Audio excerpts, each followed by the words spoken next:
What is going on? It is your boy G Conscience back at it again. Y'all see the title, Exposing False Doctrine Part 6.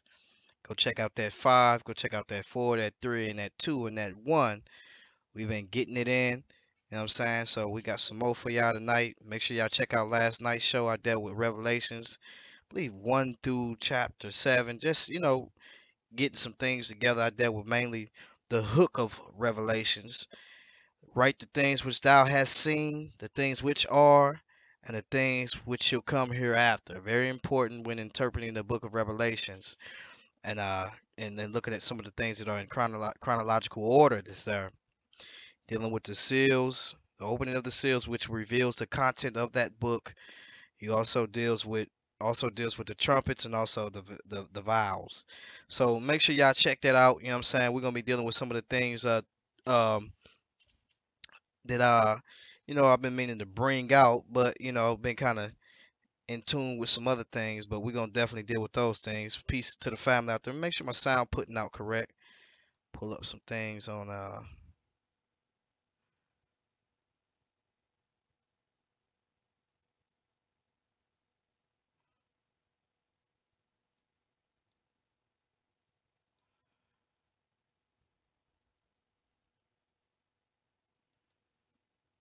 make sure my sound putting out right. All right, so let's check this sound and make sure we're good with the sound.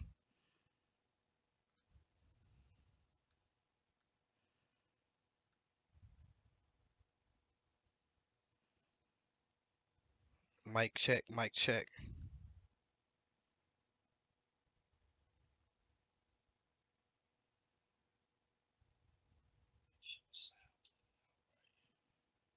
All right, so let's check this sound and make sure we're good with the sound. Sister Cherry in the building. What's up, K Coordinated Soldier? The Tor, y'all, what's going on with you, bro? All right, so the sound is good. We good with the sound. All right, so yeah, so gonna bring out some of these things, man, and put the chat up in here.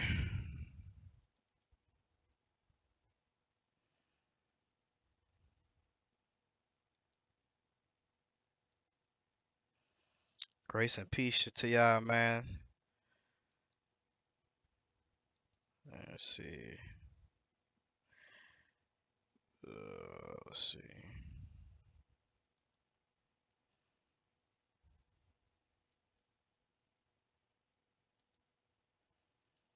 All right, let's get the chat to pop out so we can get it on the screen right here.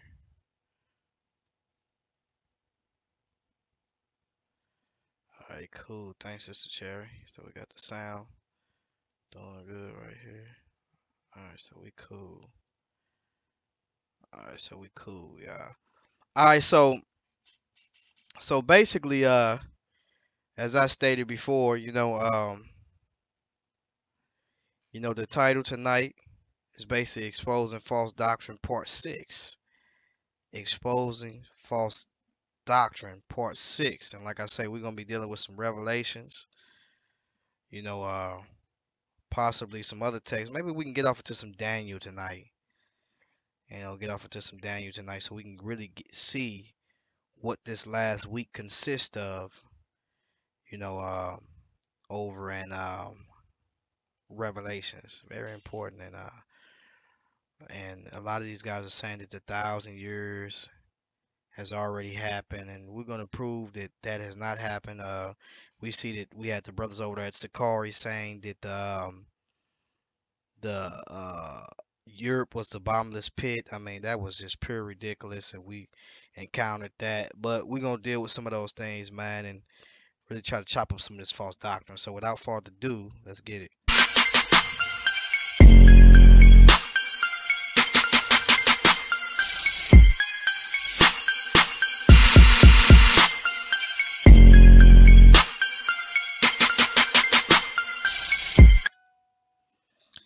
All right, so basically, man, we watched some stuff, man, and it triggered us off. You know, we seen how these brothers, man, Sakari, man, was basically saying that Europe is the bottomless pit, or the bottom. I'm sorry, the bottomless pit is Europe. and and and and man, like, hopefully we can get them brothers to really examine and look at that, and retract their statements. You know what I'm saying, or their interpretation, because it's just all together just silly in what they think the bottomless pit is. And so let's begin to just start to look at some of the usages of the bottomless pit and really see what's going on here, and get some understanding. And so let's just go into some of those things, man. Get into some of those things. You know,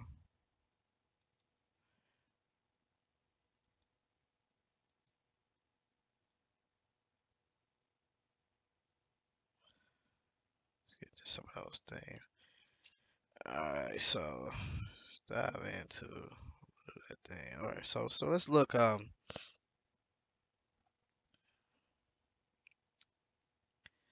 think mainly we should look at the word.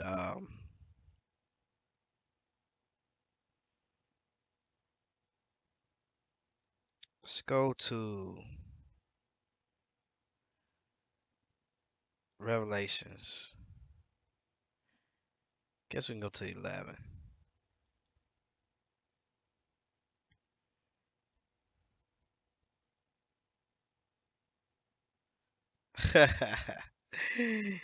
BG, what up, brother?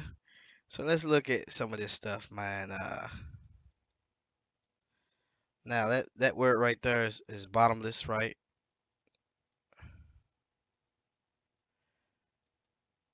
There this go again. I don't know why that's not sounding out. So what I'm gonna do is I'm gonna kind of go up out of this and see if I can go back in. Hold on, y'all. We're gonna come up out of this and go back in.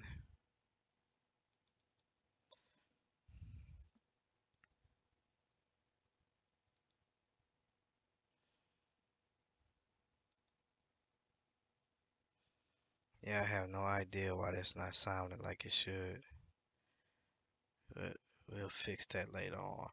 So the word there, the Greek Strong's got number 12 there, and it's abasus, right?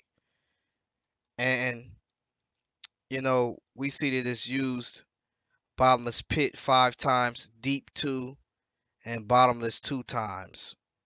So use a total count of 9 times. So this usage is used a total count of 9 times. So we want to go to some of the places where it's actually used at. You know what I'm saying? And kind of like look and see, you know, what's the deal with that. So let's see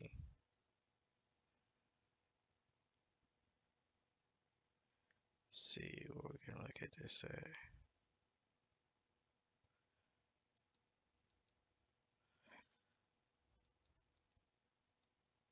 All right, so let's see something real quick.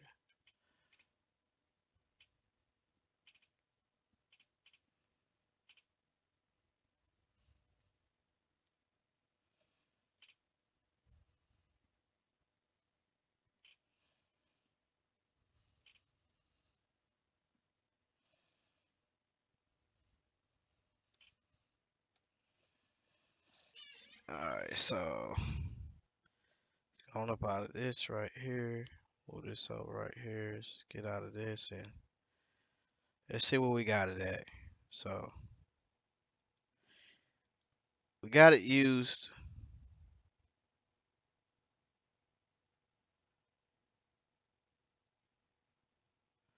Matter of fact, what we need to do is, let's see.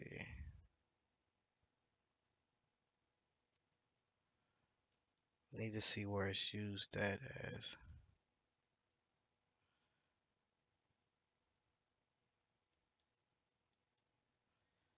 Matter of fact, we can do this a better way. Let's do this a better way.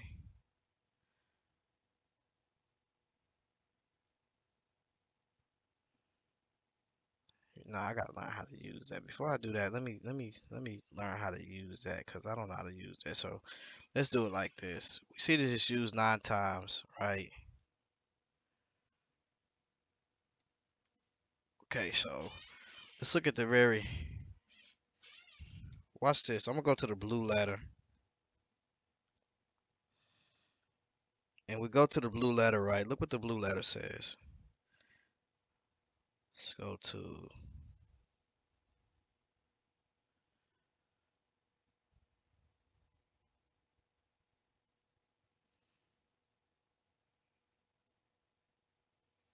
All right, so let's go to.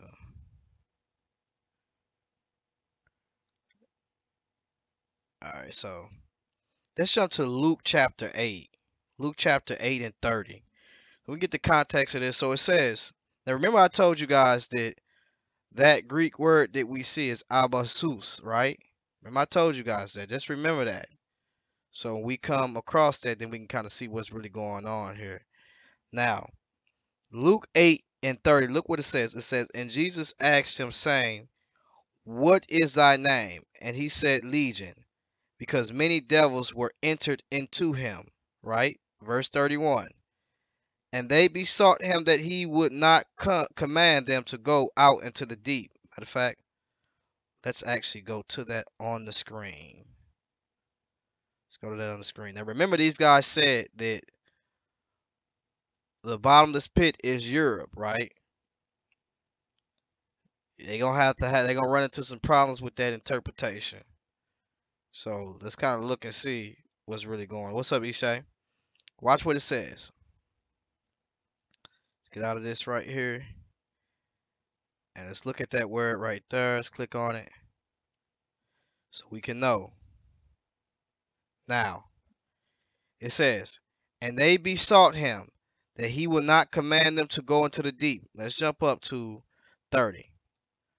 It says, and Jesus asked him, saying, what is thy name? And he said, Legion, because many devils were entered into him. And they besought him that he would not command them to go into the deep, right? So he's telling them, they you know, they're asking him not to be sent into the deep.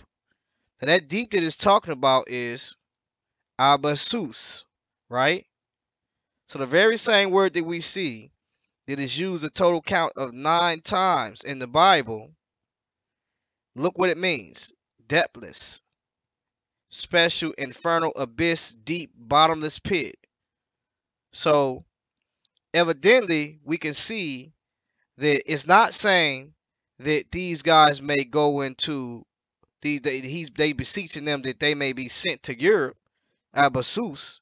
If they're saying that the bottomless pit is Europe, it makes no sense because the same usage is there.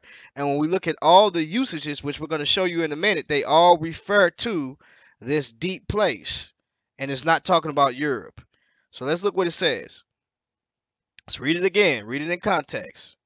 It says, for he had commanded the unclean spirit to come out of the man.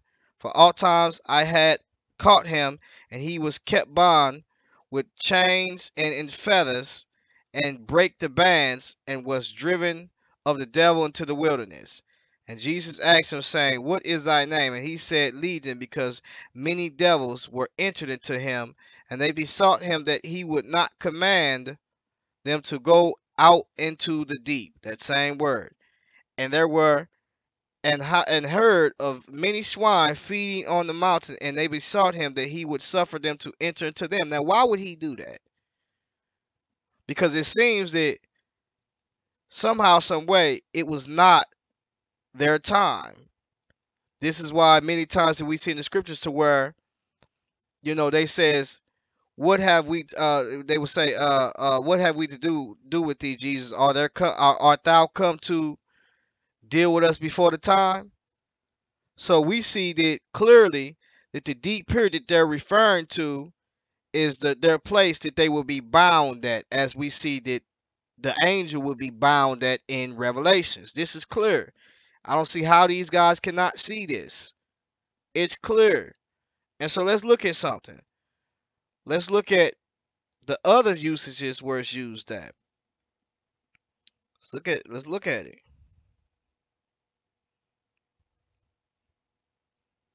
I don't know why they would actually use this text to say that this is basically talking about Europe, the bottomless pit being Europe. That was, man.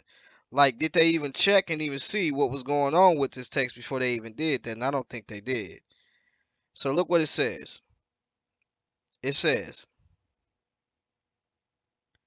Romans 10 and 7. Watch what Romans 10 and 7 says.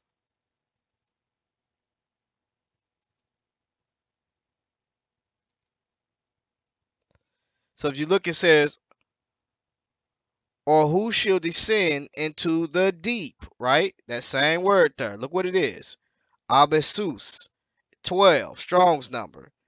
That is to bring up Christ again from the dead. Now we know that Christ went into the heart of the earth because he said 3 days and 3 nights should the Son of Man be in the heart of the earth, right?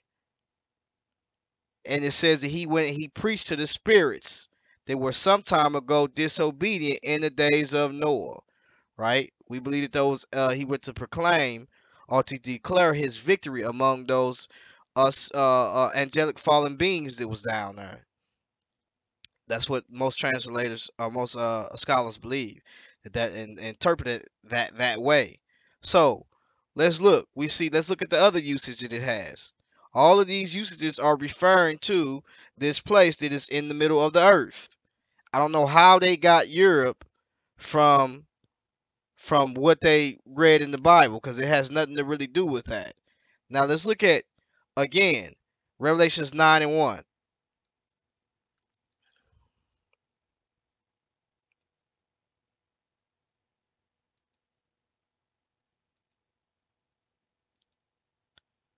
Look what it says.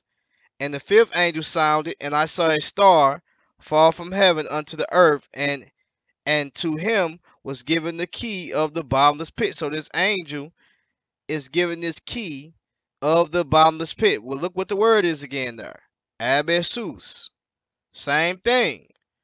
And he opened the bottomless pit, and there arose a smoke out of the pit, right? And they had an interpretation for that that was ridiculous, all the way terrible. They said the smoke was World War III or something like that, or World War II or something. They said, I forgot what they said, but it was ridiculous. I could be wrong. I don't want to misquote them. Forgive me. But it says, and the sun and the air were darkened by reason of the smoke. I mean, just pure ridiculousness. And it says, and there came out of the smoke locusts upon the earth, and unto them was given power. Now notice it says these locusts came from somewhere upon the earth. So they wasn't on the earth or land, but they came on the land from somewhere. Where did they come from? The bottomless pit, not Europe. And to them was given power, right? Now, and it was, I want to show y'all something because I ain't brought this out yet, but I want to show y'all something. Because this can, now, there's somebody that is over them, and I ain't dropped this yet. I'm saying, and hopefully I'll drop it soon. But what's over these locusts, right? Me personally, I think that these locusts refers to a plague of uh um some type of locust that caused this in regards of foreshadowing a plague. And they had a king over them, which is the angel of the bottomless pit. He's the angel of the bottomless pit, whose name in the Hebrew tongue is Abaddon. Now, when you look at that word, right, it means a destroying angel. Now, I'm going to drop this, and y'all can take this the way y'all want to take it, but I'm going to drop this for y'all. Abaddon is the destroyer angel, and he's a plague. He's referred to as a plague. When you go back to the Passover, right, there was a destroying thing that was there, and it was the plague. And so wherever the plague was, right, or wherever whoever did not have the blood up above the doorplace, the plague entered into them, which is the destroyer. Y'all might want to go check that out. And I think that is in reference to this guy right here for some reason. So whoever did not have the blood, right, which is symbolic of Christ, which he is the Passover, then the destroyer or the plague entered into that place. And I believe that this that we see now, which is these locusts that are released, or some type is explaining some type of plague or some type of sickness that will hit man, that will torment man to where they will be to the point to where they want to die or want to kill themselves at that point. But you know, it ain't that. It's just a torment to where it's not a torment unto death. That's what it seems like to me. And so these when we look at it, right, a little bit some I'm going over Revelations a little bit. So when we look at it, right, um this somehow some way these things come up out of this place. They've been locked up.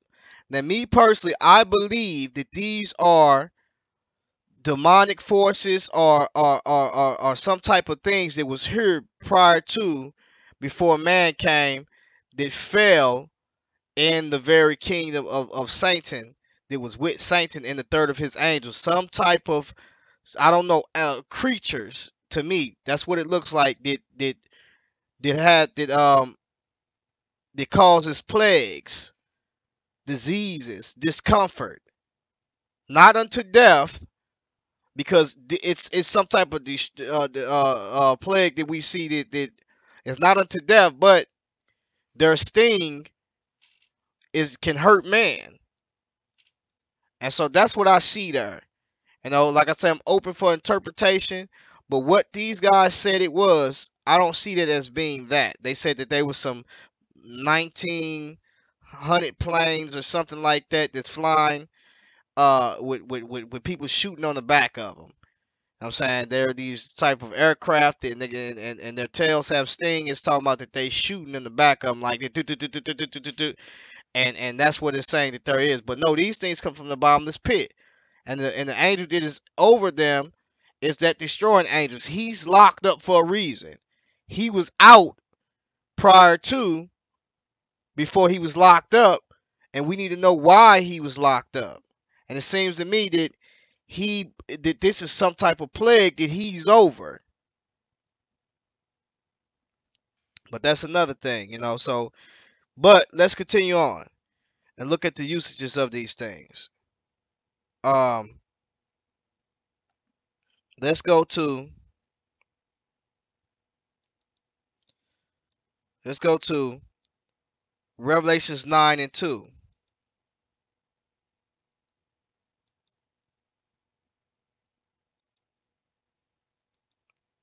Watch what it says.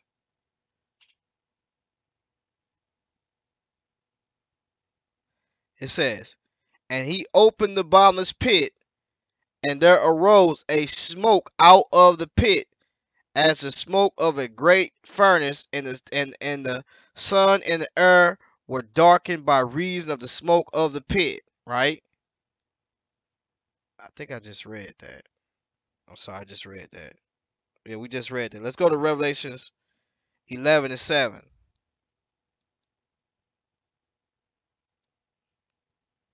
We read that too. Revelation 17:8. Look what it says. "And the beast that thou sawest was and is not, and shall ascend out of the bottomless pit." So what they're saying is that this beast will come out of Europe, right? and she'll ascend out of the bottomless pit. Now notice it says was and is not, and she'll ascend out of the bottomless pit. That means the beast that was, he was before John's day, and he is not in John's day at that time. Why? Because he's locked away. And she'll ascend out of the bottomless pit in the future. So he was here before John. He is not in John's day because he got locked away, but he will ascend out of the bottomless pit and he will go into perdition. Now, this is the same guy who's mentioned over in Revelation chapter 11 and 9, 11 and 7, right? Let's look at it.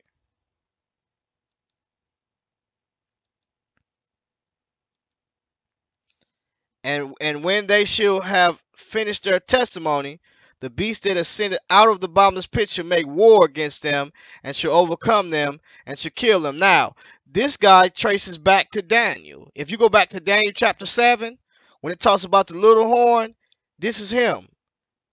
This is him. Not saying that he's Abaddon, but this guy right here that ascended out of the bottomless pit, he's been locked away as well as Abaddon. And then we got angelic forces or forces that's been locked away in the Euphrates. Now, let's look at something else. Revelations 20 and 1. Matter of fact, let's go back to Revelation 17.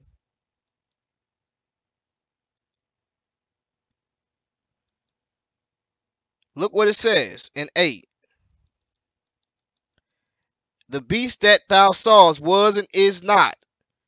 In other words, he was John and is not John. He's not in your day.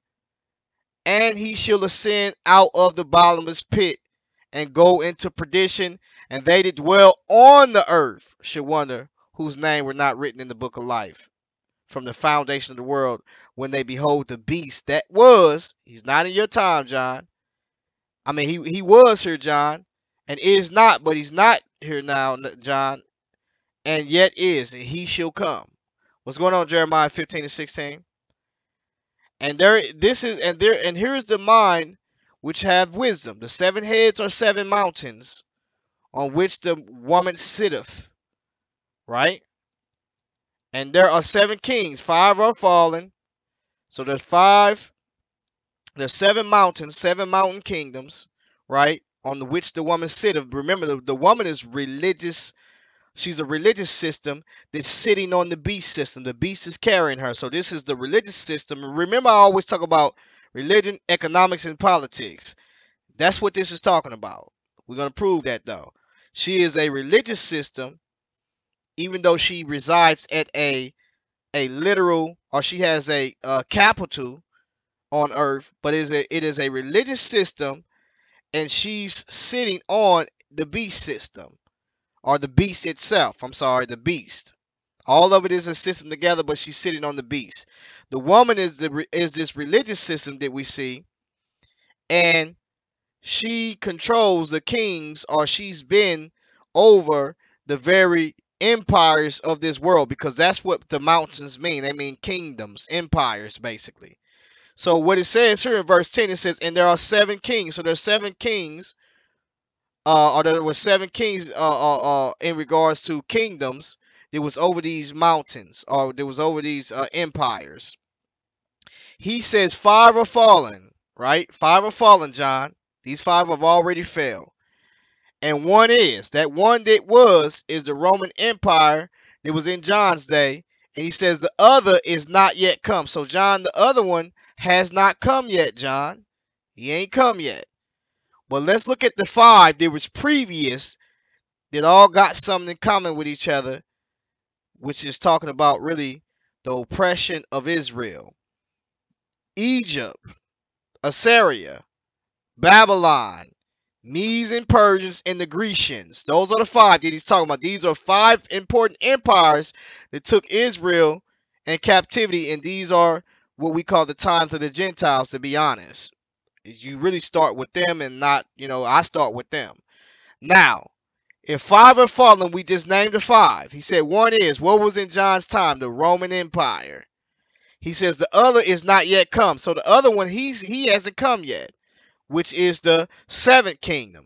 So we got a total of 5 before John, 1 with John, that leaves 6, and the one that, or the other that is not yet come, will be the seventh, right?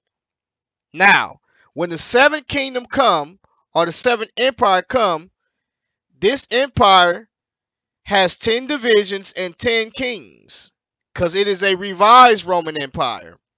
And remember, the beast is attached to, or is under the woman, because the woman influenced the beast. She is the abominations of all the world.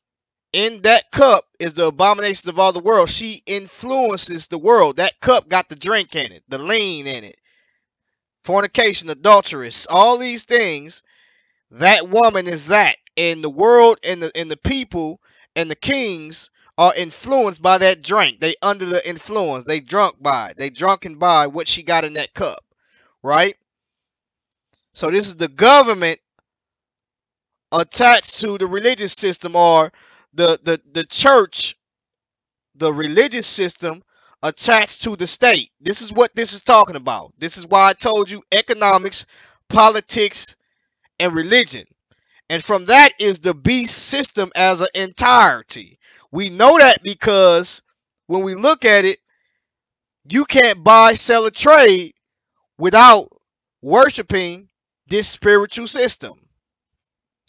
Now, this religious system is in regards of the Queen of Heaven, right? But the Antichrist, he desires to be worshipped.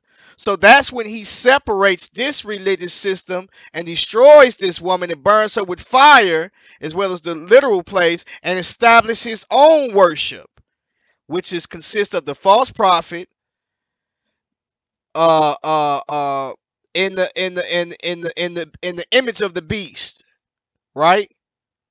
And these guys are the Antichrist, the false prophet, are backed by the serpent, which is the devil. There he is, the power that's backing the man Antichrist, and also the spirit that we see that ascends out of the bottomless pit that goes into perdition, that cause this dictator to be influenced, because the influence of this kingdom or this system is backed by this spirit, and also Satanism, or Satan himself.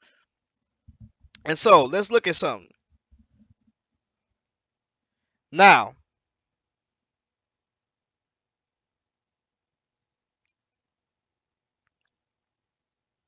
let's look what it says.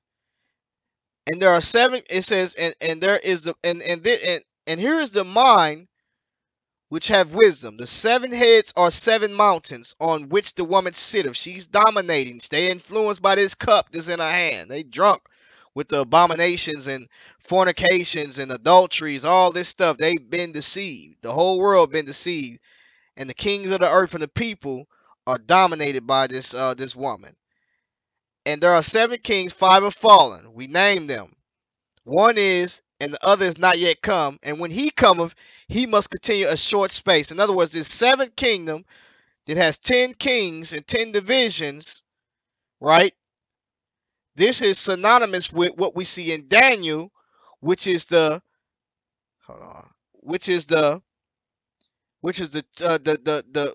Roman Empire. But out of that Roman Empire, in the latter times, it is revised, and 10 kings come up out of that, which is 10 horns over in Daniel chapter 7. I'm sorry about that. And we see that these 10 horns are 10 kings, right? And we see that another horn come up, which is the 11th horn. And remember, the 7th kingdom has on top of it 10 horns, and out of that comes a 11th horn. And what he does over in Daniel chapter 7, he plucks up 3 of those 10 horns, right? Leaving it with 7. But he himself he rules over all of the 10, because they give their power unto him, according to Revelations chapter 17 and Daniel chapter 7. They give their power unto him, right? So he rules over them and he establishes the eighth kingdom, right? So we see that the seven only continue for a short space of time because the little horn comes up, plucks up three of those horns, right, and takes their strength, and then the rest give their power unto him, and he establishes the eighth kingdom. So there's a total of 8 kingdoms before Christ come back to rule as the ninth kingdom as an eternal mountain kingdom. What's going on, Tony? This is what this is talking about. Babylon, Medo-Persians. I see your interpretation on that, Melchizedek, but I'm gonna tell you what the problem of that is.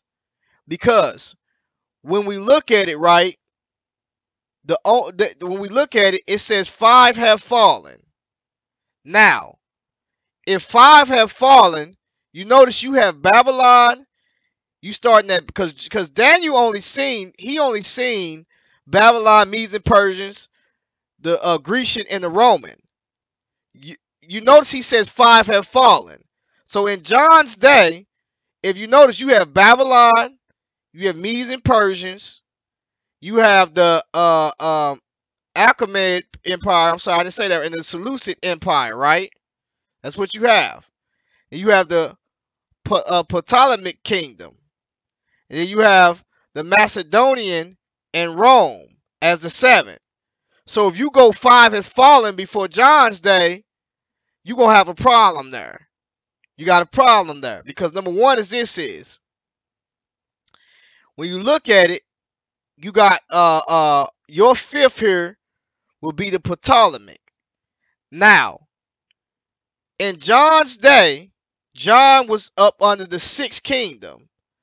If you notice, your 6th kingdom is the Macedonian Empire. John was not up under the Macedonian Empire. So you run into a problem with that. Now, John was up under the Roman Empire.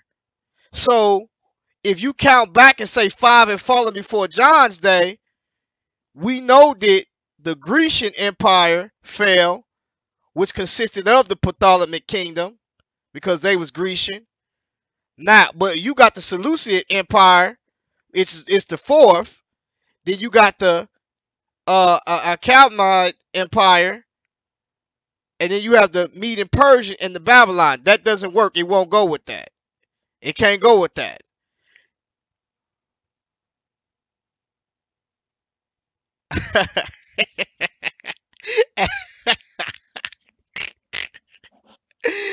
Hey, do not start, Sakari.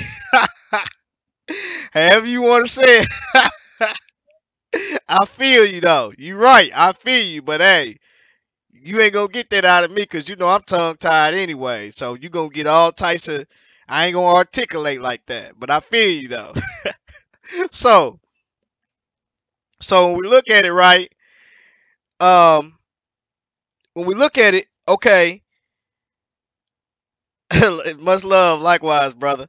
So we look at it. The 5 that are fallen couldn't be what you're saying. It couldn't be that because I thought that interpretation too, brother. I did. But if he says 5 have fallen, and we understand Pergamus, I understand that interpretation too. But if you notice, Israel was scattered up under the 6th. Israel was scattered up under the 6th, up under the Roman Empire, right? And so when Israel was scattered up under the 6th, the Roman Empire, I don't know why this thing keeps sliding down. Let me sit this right here. If they were scattered up under the Roman Empire, you can't say that these other ones had something to do with the oppression of Israel, because that's just not the case. Because remember, the Roman Empire actually broke up. Israel been scattered before then, and you look at the 5 that fell before then, that have something in common with the oppression of Israel. They all have something in common, which is the oppression of Israel, which is Egypt, right? Assyria, Medes and Persians, Babylon, and also the Grecians. Them 5 fell. The 6th, the one that is, was the Roman. After that is revised Rome. Now, if you look at the list that you gave, as I stated before, you cannot say that the five that fell before then, but then got John being with a kingdom that hasn't even come yet, when we know John is in the sixth. So let's look at it again. I'm gonna look at what you posted. Look at what you posted. Move this over here. Let's look at it again, so you can see where I'm coming from. All right, so let's look at your order that you got. You have. Let's start back at the seven, because remember there's actually 8 heads. The seventh head has 10 horns on it, which are 10 kings. If you go down a little bit lower in Revelations, you can see that the 10 kings are the Antichrist, the beast itself. He takes over and subdue those kings. They give their power unto him. But if you go back to Daniel, it explains why the seventh kingdom continues for a short space of time, because when the 11th horn come, which is the eighth kingdom over here in Revelation 17, he dominates those 10 kings. He subdues 3, and the rest give their power unto him. So when you look at Revelation 17 and also Daniel chapter 7, and then talk about the images in Daniel chapter 2, they go hand in hand. Daniel chapter 2 doesn't give you the 11th toe, which would have been the 11th horn or 11th king over in Daniel chapter 7. Daniel chapter 2 is only giving you the 10 kings, which is revised Rome. In the latter days, they will war against Christ. Because remember, these 10 kings, they war against Christ in his days when you look at Daniel chapter 7. Now, Daniel chapter 7 does give you the 11th horn, which if they would have gave you the other king over in Daniel chapter 2, it would have been the 11th toe. But it didn't do that. It just gave you the 11th toe, and we understood that those toes represented kings. So you can't say here that, okay, well, this is the 7 heads right here. No, you got Rome as being the 7th. Well, in John's time, Rome would have been the 6th. And before the 6th, there would have been 5. Your 6 would have been the Macedonian Empire. That empire was not in John's time, right? That would have been the 6. I mean, that would have been the 6 would have been the Roman Empire. You got the Macedonian Empire. Then you got the Ptolemaic Kingdom, which all of these sprung up out of, guess what? The Grecian Empire. How do we know that? You can't count the Achaemenid Empire or the Seleucid Empire or the Ptolemaic Empire or kingdom, because these are the product of the Grecian Empire, which split and became those kingdoms. You can't count those. It don't work like that. That's all one, right? And so when we look at it, the out of one of those kingdoms came the Antichrist, which is the 11th horn, and he plucks up 3 of those out of one of those kingdoms, but that still is the Grecian Empire, regardless of the fact. It's still the Grecian Empire regardless. So that's not what that's talking about. The 5th that fell included the Grecian, the Median Persian, Babylon, Assyrian, and also the Egyptian, which oppressed Israel, or was over Israel. These are the times of the Gentiles until the times of the Gentiles be fulfilled. After that was in John's day was the Roman Empire, which was the 6th. The 7th is revised Rome up under 10 kings, which we see in the image in Daniel chapter 2, and also in the with the beast in Daniel chapter 7, dealing with the 10 horns, and saying that these are 10 kings, right? So let's look at that. The second beast of Revelation is the 8th head. Let's jump to that.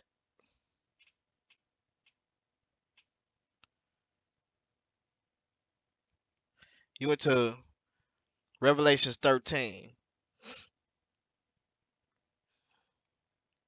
Now, you said the second beast of Revelation is the eighth head, right? Now, the beast is all of those. In other words, the beast system that we see is all of those kingdoms. It's summed up. They absorbed each other. That's why we see them all. They absorbed each other. So it's all of those kingdoms starting from the beginning. And reason why I'm saying that is this is, I'm gonna tell you why I'm saying what I'm saying. Because they all got something else in common which I haven't spoke on, which is Mystery Babylon. Now, look at Torah Yah, man. Go sit down somewhere, man. You know you ain't practicing no Torah. I don't even know why you call yourself Torah Yah at all. You can go sit down somewhere, man. You know what I'm saying? But anyways, let me continue on. So I get to slicing and dicing this brother with the word. But yeah, and so look, and so the religious mystery Babylon system that we see comes up out of Genesis chapter 11, which is the Nimrod kingdom that we see that refers to Nimrod in Genesis chapter 10. The system that first come up out of that, and this is why, let me show y'all this. Let me show y'all this so y'all can see this. This is why we have this right here.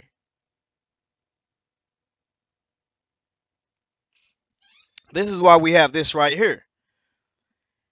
This is very important. I'm going to show y'all why we got this right here. Because when we look at it, right, when we look at this right here, this is Norma. This is the Norma palette. This is dated to 3100 BC. Very important piece right here. Very important. Now, if we look at Norma and what this represents and what Norma was doing, this system is a religious, economic, and political system. Why? Norma is the government. Norma is the civil war before there's United Kingdoms. And so what Norma is doing is K coordinated soldier, what's going on, brother? So what we see is we see that Norma is holding the pear-shaped mace. He has on the southern cap on the left side of the palette. When I'm on this side right here, with this side, I'm sorry. And he's holding the pear-shaped mace. He's gripping the head of the servant. And when you look at it, he's bringing together two kingdoms, the southern and the northern kingdom together. And he has the bull's tail on.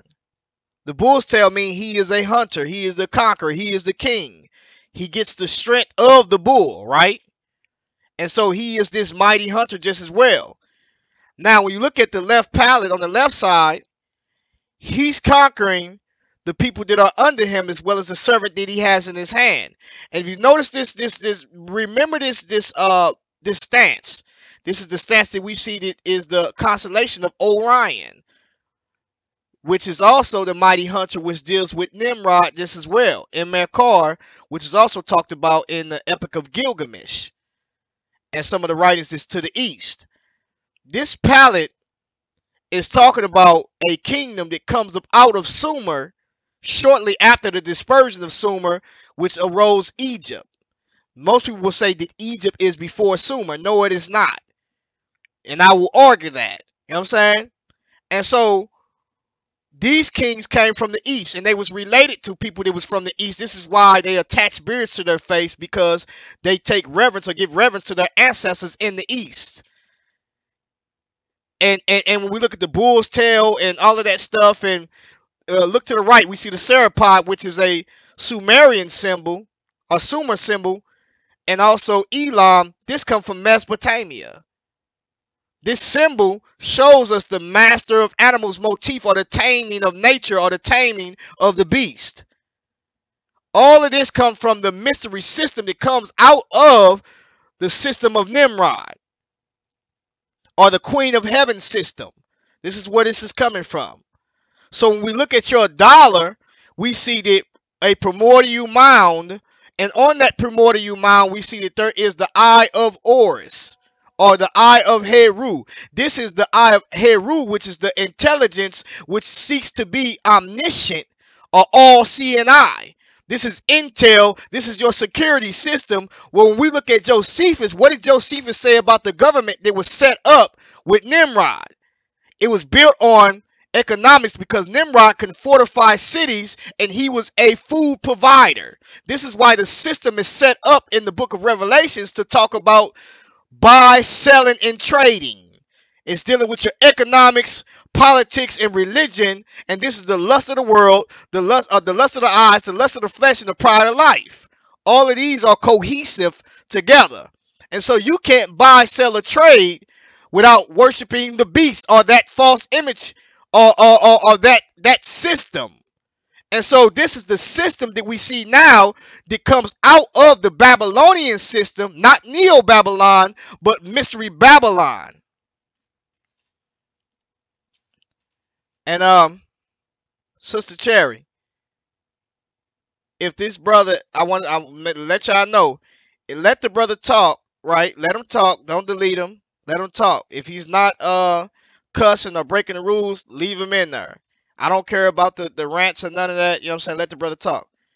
It don't matter because I want them to comment in the comment board. Long as y'all keep it respectful, do not be using foul language in here. You know what I'm saying? Just keep it respectful and we can build. I don't mind building with you brothers. You know what I'm saying? So let them go on and stay. Don't delete their messages if they not breaking any rules. Don't delete their messages. Just keep it clean in here, y'all. Um, and the only thing I ask is just don't use foul language. Keep it clean and don't be insulting the women in here. Do not insult the women in here. I'm pretty sure the men got thick skin, they can take it. You know what I'm saying? And your insults, they can't be no insults to where you just getting ridiculous with it. Don't do that. But appreciate Sister for watching out, you know what I'm saying? And keep it on guard, keep it on watch, because you're a watchman. And so, watch well, you're a woman, but you're a watchman. You know what I mean. But I love you, sis. So when we look at the system, right? Let me do something real quick.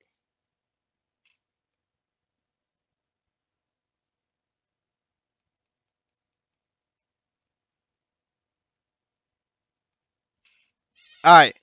So when we look at this system that we see comes out of Mystery Babylon religion.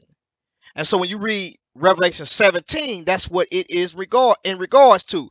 And this is why it talks about the mark of the beast and buy, selling, and trading. Because number one is who controls your economics? Who controls that? Everything that's dealing with your economy. It's politicians. Politicians are your kings and your government, your rulers. And how do they do it?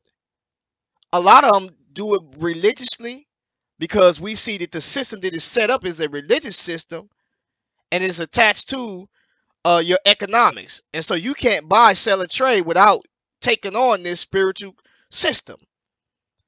And so this is why I say these are these five kingdoms that they all got in common, because this is a very system that we see that is at the end times that God will destroy, right? These very empires that we see that has something to do with this system that God was telling them not to do, that spawns out or comes from the Tower of Babel. Communications was destroyed because they had one language, but they retained that information. They were spread out. Josephus said that this was a government that he established and that he fortified cities and he built against animals that was attacking men in those days. And animals are going to attack men again in the latter days, because the Bible says that the beasts are going to destroy a lot of men. He was a mighty hunter. He became a hero. And he became mighty before the Lord in the sense of he was hunting animals, killing them, bringing food. And so he became this hero and their God. But he required one thing: for you to worship him and defy God. And this is what this system wants to set up to do. So when you look at your dollar, you see the intel, the all-seeing eye, which is the eye of Horus. This is the first system that comes up out of that Babylon system. And that system will be a system that will be marked and set in stone, which talks about the on your dollar we see the masonry, the builders. This is the builders. Babylon deals with the builders. In God we trust. It's talking about the dollar. So this is your economic system ran by politicians religiously. That's why it says in God we trust. That's the religious side of it. The eye of Horus is the intel, and we looked at you was to this intel deals with what we're dealing with now. These phones, apps, the Android, my iPhone somewhere else, the iPhone, which deals with the fruit that's in the Garden of Eden, which they say that the iPhone, some of these secret societies said it was an apple. So you see the fruit, and you see the Android, right? All of this is what it's talking about. And you see that these are things that once your secrets, whether if it's your personal information, your conversations is being recorded, everything that's about you, they want. And so when they get this information, this is how they can get you to conform to that system, to the very image of that beast, because they have your secrets, your conversations. And so if they come to you and they say, hey, look, we know what you've been doing. We got you on here. We're going to tell your wife, or we're going to tell the world what you're doing. And we're going to leak your information because we got it stored all in here. We've been watching you on your game systems. You've been playing the game systems. We know all what you've been doing. We can look at you right through this eye. Through this eye. This is what this is talking about.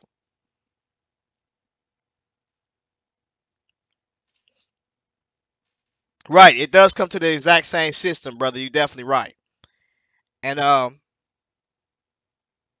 it does come to that the exact the conclusion of that is the exact same system. So whether or not if it's that or not, it's the exact same thing.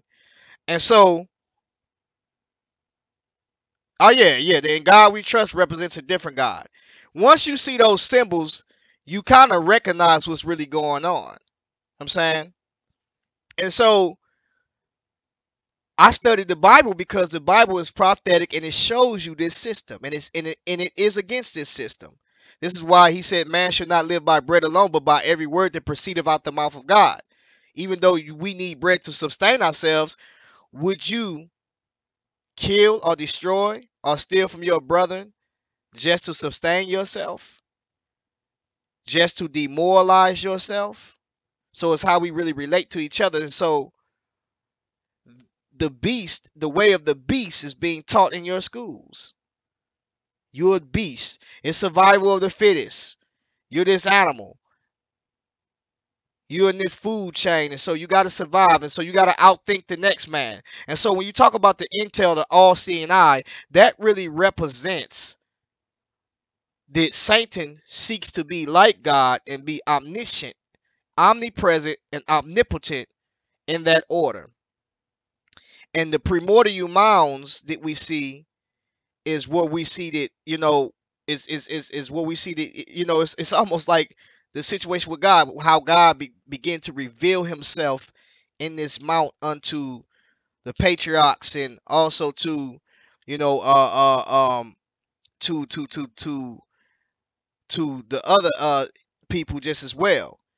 And so we see that God dwells in Mount Sinai and Mount Zion. And so when we look at men understanding the concept of mountains, is men coming from the mountains, coming into the plain places and making what we call primordial mounds, places of rebirth, because they remembering the first time of when the earth came up out of the water, and the mountains came up, and the stories, and the sun comes up off of the water in the mountains, and this is why we have in Egypt the pylons. But the pylons go back to Sumer. We got earlier pictures of that predate those things, and so this is what this is talking about. And so these kingdoms was built it like that, and so we see that the very essence of the beast system is in these different empires, and these empires ruled over Israel. And so just bringing out some of those things, man. But like I ain't finna be long. But it's if anybody want to get in the chat, they definitely can. What's going on with you, last soldier? But yeah, so you can kind of see that, and I got, man, I got buku evidence of this system. I can show y'all some stuff that will shock y'all. I got buku evidence of this system. I will show you some stuff to where I show you symbols within these different palettes and different monuments, and you'll be like, man, I can't believe that we never seen it. It's been there the whole time. And so, this is the system. What's up, Bill for Speed? What's going on with you?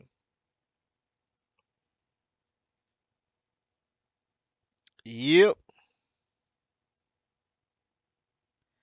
And so one of the things is we talk about is social science. That's very important.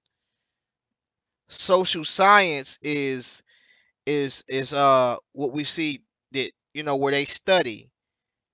You study, experiment on the social system, man in general, and you're being experimented on. Whether if you whatever culture you is and how you respond is very important. If you respond carnally, then you're gonna die and you're in enmity with God. So you have to respond the way God wants you to respond, and He gives us those instructions that are in Matthew chapter 5. And how should we respond to such deceitful and tricks and the wiles and of the enemy and fiery darts, and this is all just really a trial or a test, because we're going to transition from this into the very image of God. And so there was a certain way Christ responded to the religious people and the government. If you look at it, how did He respond to it? How did He respond to it? We know how He could have responded to it, but He didn't yield to the deceitfulness, because He knew the mission and it wasn't time yet. Even though He knows that He's going to judge the religious and the government system, He's going to judge and cause the whore to be judged, but there is a certain way that we should respond to this system. And He told them that when they went to Babylon, Neo Babylon, He told them, hey, this captivity is of me. And He told them what to do in that captivity. And He said, seek ye the peace of the land. He said, build ye houses. He said, increase in the land. You are to increase in the land. Take ye wives. Increase in that land. Increase in that land. Be fruitful and multiply in that land. And so that's what Israel did. You know. And so we need to understand that, this is what this is saying, and it's a whole lot, but you know what I'm saying. But this is basically what this system is talking about. This is why, and the clearer that we see of this system that we see, the clearer we see of the system that's been put together, we can see that you know uh, God has given us instructions on how to overcome it.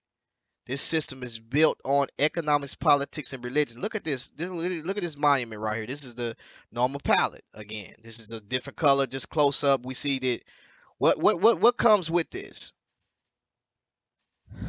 Excuse me. We see that there is servitude. What's up, J man? We see that there is servitude. We see that the Norma is coming. We see the rope and the bread right here before the rope and bread right here before the woman's head. We see that the placenta and the standards of that the followers of Heru, or the followers of Horus, or the Shimsu Hor, is the Shimsu Har or Hor. They're carrying the standards. This is the religious system. We see that the king bears the dasheret with the feather on top, the plume, and that's the war cap. We see that he has the purse shape because that is the smiting tool that he used to enforce his system. We see the heads are cut off because these guys are bound together and cut off because they oppose that system. They might have been another system that opposed that system, and so he's building this system that's established by economics, politics, and religion. We see the bread in the rope there, right there. We see the flower behind him, which deals with the rosette, which means that he's in a royal line. We see the catfish in the chisel, which is the name of the king, Norma. He has on the bull tail. The bull tail is in regards to he is the mighty hunter, or he is the king that comes from the womb of Hathor, or the house of Horus. The house of Horus is the womb of Hathor, and so there's wordplay there. So the Falcon King or the horse, he deals with mainly with the sun. You know what I'm saying? And so even when we look at the wordplay, when we look at the followers of the Shimsu Har, or it can be the followers of Asar. We know who Asar is. Asar is Osiris, and he is represented by a throne. And this god is a god that also is in Sumer. And so when you look at some of his epithets, what is he? What is he the god of? Asar or Osiris is the god of agriculture. Agriculture is the backbone of society. It causes you to be stable or have some type of stability. And so when we look at Asar, or the backbone of Asar, it is the pillar. The columns that we see before you enter the holy place, the hyperstyle columns, which is the stability or backbone of a people, agriculture. So this is all wordplay. And so in order to enter into the primordial mound, or into the false door, the false way, you must enter in by agriculture, which is dealing with your economics. This is what this is talking about.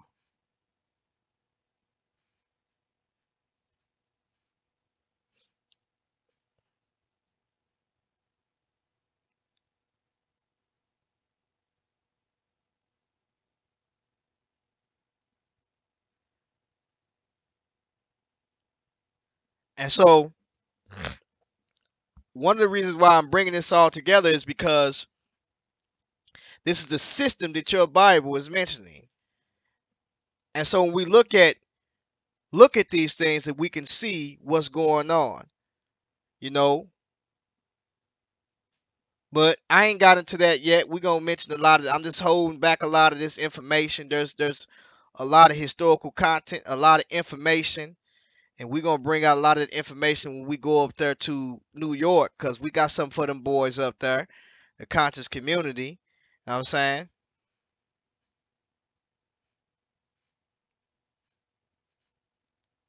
Napa Shaddai, appreciate that, brother. So we gonna bring out some of those things, man. I just been keeping some of those things in, cause them boys up there lying to the people, not realize that they dealing with a system that also oppressed native Africans of what we call Africa now.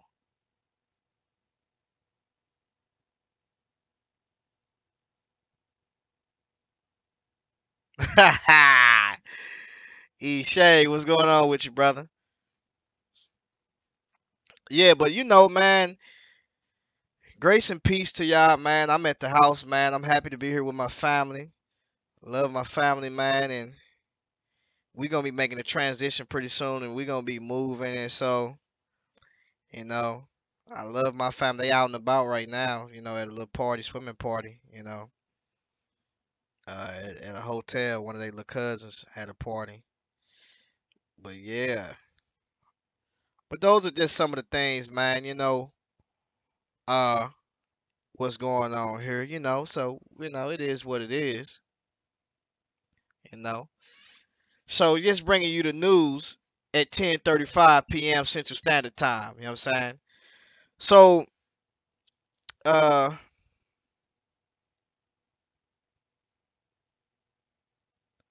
nah, man, I ain't kind of mad at you now. Skills and keeping the truths away.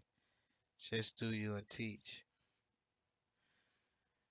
Yeah, I'm just bringing some of the. I ain't gonna come out with some of those things because I don't want to, But I know one thing. I'm hungry. I don't know. I might go eat me a TV dinner because my wife she ain't here. But yeah, you know, uh, man, I'm gonna tell y'all something. I noticed that every time I go live, I lose subscribers. I can't look. I've been looking right. I said I was above. I was like 866. I'm 859 now. Every time I go live, I lose subscribers, man. I got people mad at me as I don't know what, but it is what it's good. It is what it is. It's still all love, man. You know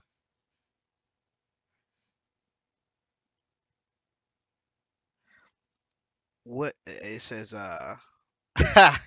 Yeah, I might have to give me one of them TV dinners. She might bring me something, but I might have to get me a TV dinner. I didn't kind of got used to them in the truck. But he says, so G-Con, what do you think about the curse of Noah onto Ham? Well, it was onto Canaan. Yeah, it was actually on Canaan, and I think it was in regards to God coming and taking over, God using Israel and also the sons of Noah, Japheth, and also um, Ham, some of Ham's descendants too. Also Cain. I mean, also Shem. So when you look at it, not only did Ham's descendants, take over Canaan because they fought against each other, because it was a sword in their own house. You had you had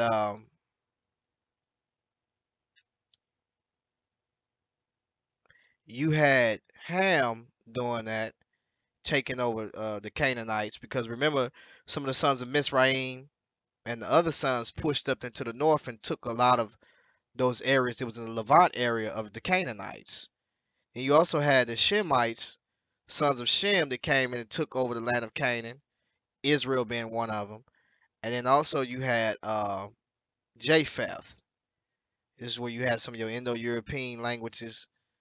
Uh, and see, also the Hittites, they come from Heth, which comes from Ham. They spoke an Indo-European language, but these were not. See, the biggest deception is to think that all Ham's sons was black. That's just not the case there. The Hittites, which comes from Heth, these people were olive color or white color people. And they was dwelling in Turkey in that area, up in that area. Where they want to trick you is they want you to think that just because Ham produced Cush and other some other dark nations, that all of Ham's sons was black. Nah, no sir. And the other trick is to think that all of Japheth's sons was white. So they want to play the color thing, and a lot of this is really based upon Jewish literature, certain literatures that we see, and really, but it wasn't like that, because when you start looking at the color, really is based upon where these guys dwelt at. So if all the majority of Ham's sons is dark, is because where they dwelt at. You can go and look at what you call the skin chart.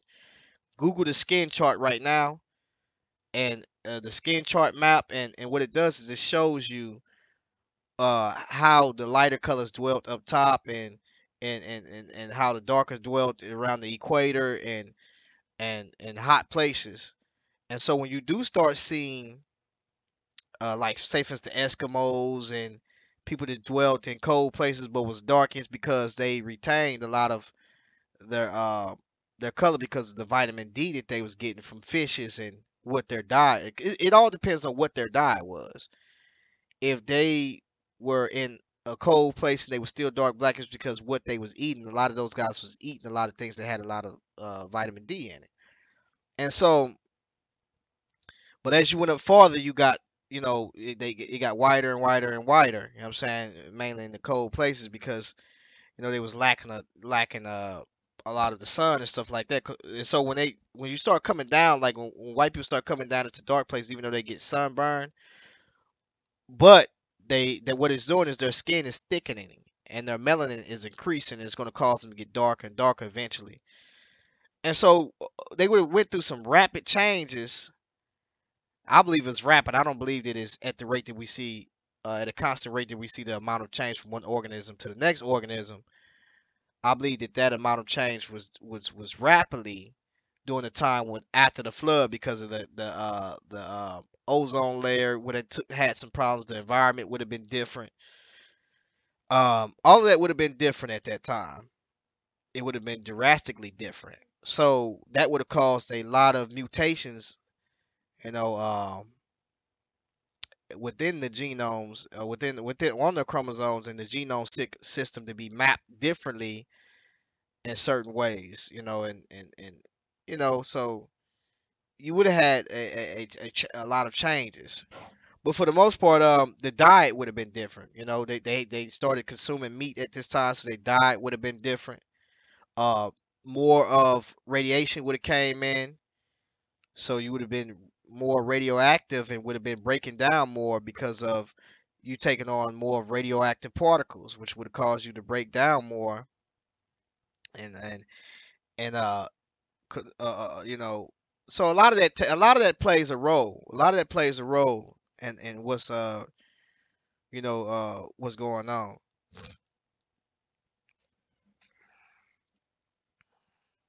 Uh,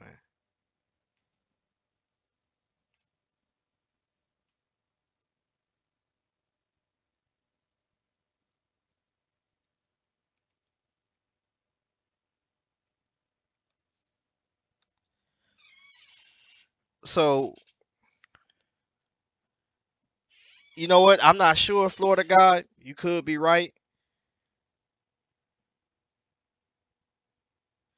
I'm not sure. I never really checked that out.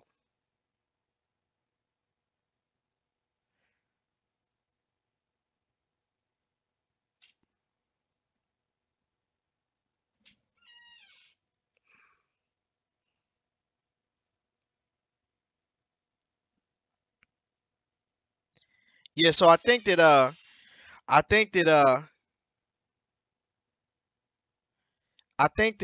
for the most part,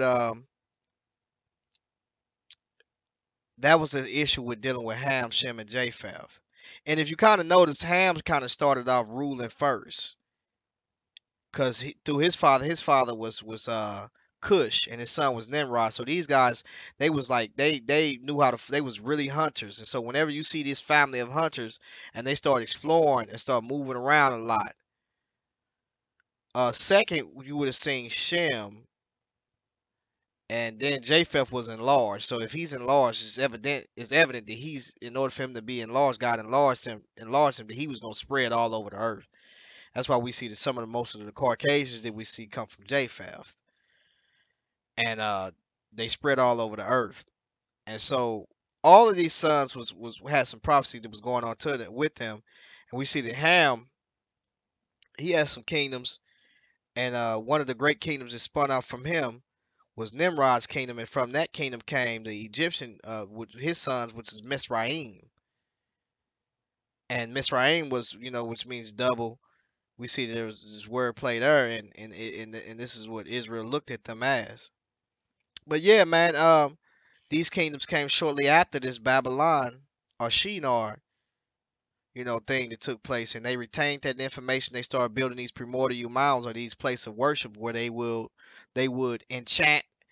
They will have what you call the false doors to enter into these temples, when Christ said that he is the door. But they had what you call false doors. You can look up what a false door is too. I mean, all this stuff. I got a lot of this information, man. Christ is the door. He's, and you got to enter in through that door. But yeah, man, I appreciate y'all coming out tonight. You know what I'm saying? Appreciate y'all coming out, man. You know, Definitely. Y'all the best.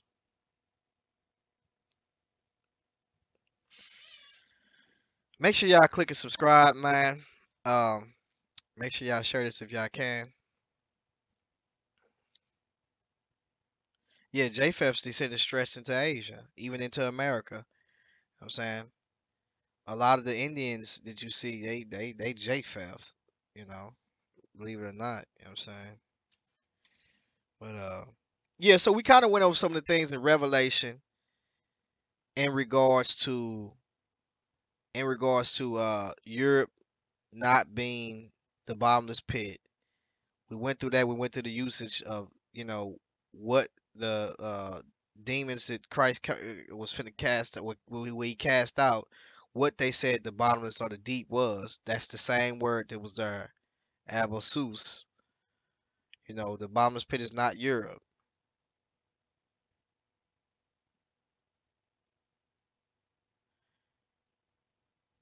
Melchizedek order, appreciate it, bro. So, you know, we gonna continue to dig a little bit. We got off into Revelations last night. We dug a little bit off into that, and we just dealt with mainly the riders, the horse riders, and also how you should look at and interpret Revelations and write the things which thou hast seen, the things which are, which is the church, and the things which should be hereafter the church. And so we see that the things that comes after the church, and all of this is in regards to Daniel chapter 9, to the 70 weeks that we see, which is 490 years. Now, when we look at the 490 years, there are three periods of that 490 years. There are 7 weeks that we see, which is consisting of 49 years, right? And then we also have 62 weeks, which is consisting of 434 years, right? Now, when that totals out, that is a total of 69 weeks, which consists of 483 years total. The remainder of that is the last period, which is the last week, which consists of 7 years, totaling out to be 490 years. Are they consecutive? We see that the last week, in regards of Israel, has not started yet, and it will start again. And it's in regards to that temple and also the city of Israel and the people. So you're gonna kind of see that the temple has to be involved there, because when we look at um when we look at, what is it, Daniel chapter 9 and 27, it talks about he should make a covenant with many. Now most people always say, well, that is the Christ there, and in the middle of the week he was cut off. Now that's not what that's talking about at all. It's talking about the Antichrist is going to make a covenant with many for 1 week, and that's talking about Revelations. That what the 1 week deals with Revelations, because when the Antichrist is revealed in Revelations chapter 6, the things in which that must be hereafter, the church age comes. The church age is taken, and they before the throne, and then the things that John is talking about that must be hereafter is concerning, the tribulation and Jacob's troubles. And so we see that the temple it will be built according to Revelations 11, you know, and in the midst of that week, the Antichrist will come into that temple according to Second Thessalonians 2 and 3, and also Matthew chapter 24 and 15, when it says the abomination of desolation spoken of by Daniel, which never happened in 70 AD, where it says that when you see the desolation, abomination of desolation, standing in the place that it ought to be. When we read Second Thessalonians 2 and 3 through 5, it tells you that the son of perdition will sit down in the temple of God and say that he is God. What temple are they talking about? The temple that we see that's in Revelation chapter 11, that we see that the Jews, and there will be the priest, and then we see that the altar and the temple will be measured, because it will be the service of God. But we see that the outer courts is given over to the Gentiles to be trodden down 42 months, which is a total of 3.5 years. So even though the outer courts is given over to the Gentile, when does the Antichrist come into that temple? He comes into that temple in the midst of that week after he breaks his covenant with them and comes into the temple in the midst of the week, and he establishes what we call the false image and the beast system, and he breaks that covenant with Israel. Comes into that temple, and he sits down in that temple and say that he is God. He is God. So this is concerning what happens here. And so, you know, you can look up the third temple that they talking about building, and and how they got already the furniture and stuff like that for. They found the red heifer and stuff like that. The Sakari account trying to make it seem like I said they built the temple already. Nah, I didn't say they built the temple. I said they're going to build the temple, but they already got the what's calls the furniture and stuff like that. So once they build it and once they get hold of that mount, or if it's not there and it's a distance away, then they're going to start back sacrificing again, and that deals with uh uh Daniel 9:27, because it says that he taketh away the sacrifices, which deals with the evening, the morning and the evening sacrifices, and he establishes his worship, and he causes the oblations to cease. So this is what all this stuff is really dealing with. And so we're gonna get into some more revelations, but just kind of bringing out that religious system of mystery Babylon today. Showing y'all the kingdoms, the five well, eight kingdoms. The ninth kingdom will be Christ's kingdom, which will be a kingdom that will be established forever. That's that mountain kingdom that we see that will break in pieces all the other kingdoms. Daniel only seen Babylon, the Medes and Persians, and also the Grecian and the Roman Empire. John sees from the beginning all of those kingdoms has been ran by this mystery Babylon system that stemmed from Genesis 11 and also Genesis chapter 10 in regards to the Nimrod kingdom, the New World Order, that government system which has lorded over the world by way of economics, politics, and religion. Economics is talking about your food system, your industrial system, trading. So this is what this is talking about.